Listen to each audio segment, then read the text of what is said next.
দেশের ঝান্ডা কেন নিতে পারবো না? অন্য দেশের ঝান্ডা যদি হিন্দুদের সমর্থন করে, আপনি ইসরায়েলের ভারতবর্ষের ইতিহাস জানেন না? ইসরায়েল যখন বিপদের সময় ছিল ভারতবর্ষে, তখন ওই তোপা বন্দুক ছিল না, তখন এখান থেকে তলোয়ার নিয়ে আমাদের রাজস্থানে সব রাজপুতরা গিয়েছিল ইসরায়েলকে রক্ষা করার জন্য। ইসরায়েল তার সেই সময় থেকে তো ভারতের বন্ধু। আজকে একটা ইসরায়েল আর ফিলিস্তিনের যুদ্ধের মধ্যে ভারতবর্ষের মুসলমানদের কষ্ট হয়ে ইসরায়েলে ফিলিস্তিনের ঝান্ডা নিয়ে তারা রাস্তায় নেমে যায়। মহরমে ফিলিস্তিনের ঝান্ডা থাকে, পাকিস্তান জিতলে বাজি ফাটাবে। তা ইসরায়েল আমাদের ভারতের বন্ধু, আমরা এদেরকে এই জেহাদিদেরকে, এই আতঙ্কবাদীদেরকে ঘরে ঢুকিয়ে দিচ্ছে, তো আমরা করব না? ওদেরকে সম্মান দেবো না? রামনবমী ওরা তো হিন্দু ভক্ত লোক। ইসরায়েলিরা হিন্দুদেরকে সমর্থন করে।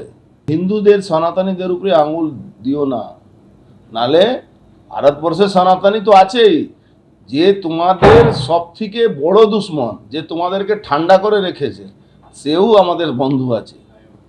বন্ধু বন্ধু মিলে আমরা লড়াইটা করব।